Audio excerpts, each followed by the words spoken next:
Okay, you've definitely seen this. You're just scrolling, minding your own business, and bam, there it is. Someone having a full-on breakdown. We're talking tears, a shaky voice, the whole 9 yards. It feels like this super private, raw moment. But it's not. Not at all. It's been filmed, probably edited, and then blasted out for everyone to see. And that's when the big question hits, right? The one we're all thinking. Wait a minute. If you're really falling apart, who's setting up the camera? I mean, who has the brain space to worry about the perfect angle when they're in the middle of a crisis? So, yeah, let's get into it. What we're looking at here is it's this wild clash, you know?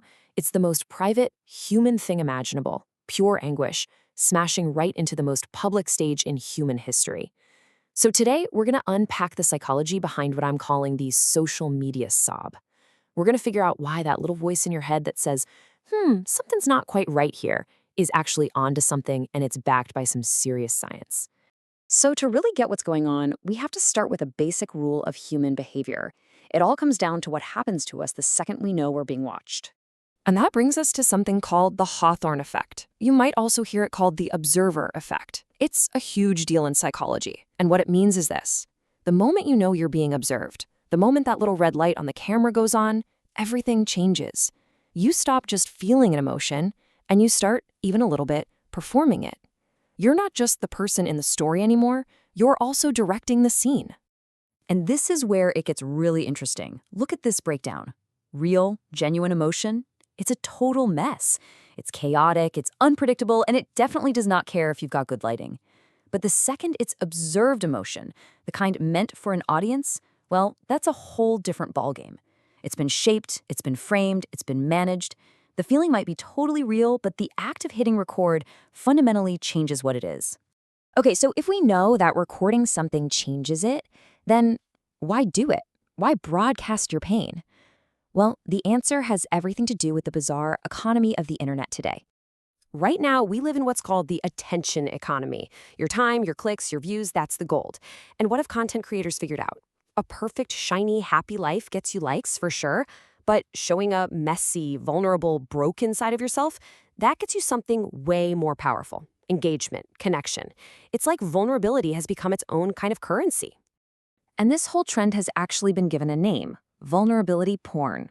It sounds harsh, but here's what it means. It's sharing these supposedly raw moments specifically to trigger what's called a parasocial response. That's that weird one-way connection you feel with a creator like you actually know them. It makes you feel like you're in that room with them, and it makes you want to reach out and help. And here's the proof, really. I mean, look at the numbers. Polished, perfect content does okay. It gets a certain amount of engagement, but so-called vulnerable content, whoa, it can go through the roof. You get this huge spike in comments, in shares, in that feeling of connection. From a pure numbers game, happy, perfect content just can't keep up. But hold on, it's not always just about cold, calculated engagement farming. We gotta look at the person posting the video, because for them, there's often something much, much deeper going on psychologically. You know, for a lot of people who post these videos, it's not really about trying to trick anyone. It's more of a sign that they're struggling to handle their emotions on their own. They might not have the internal toolkit to calm themselves down.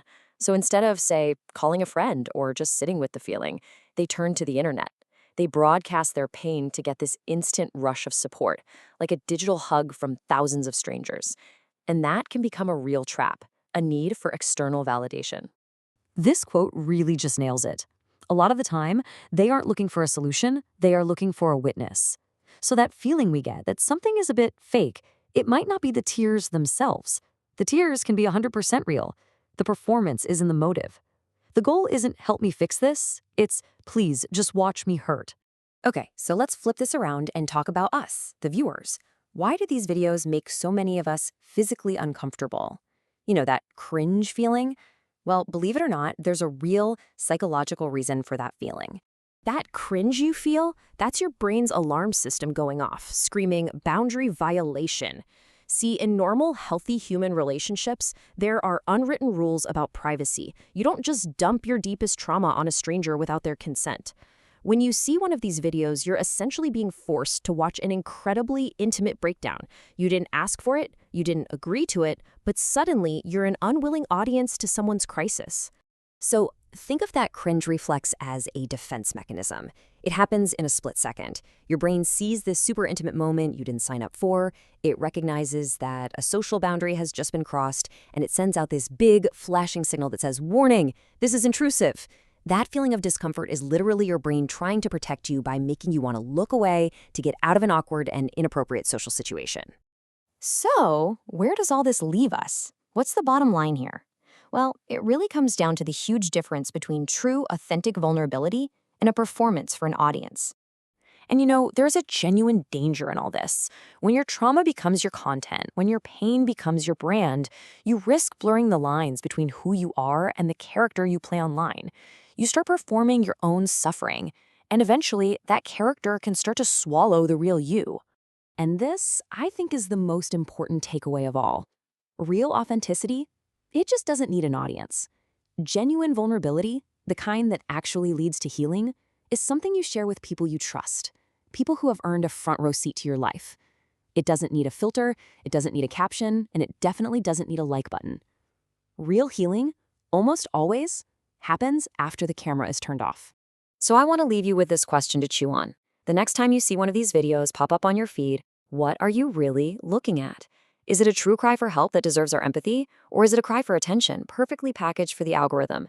The uncomfortable truth is, it's probably a messy, complicated mix of both. I'm really curious to hear your take on this. Drop your thoughts in the comments, and let's actually talk about it. And hey, if you learned something new today, do me a favor and hit that like button. And of course, subscribe for more deep dives into the psychology of, well, all this weird stuff we live with now. Thanks so much for hanging out.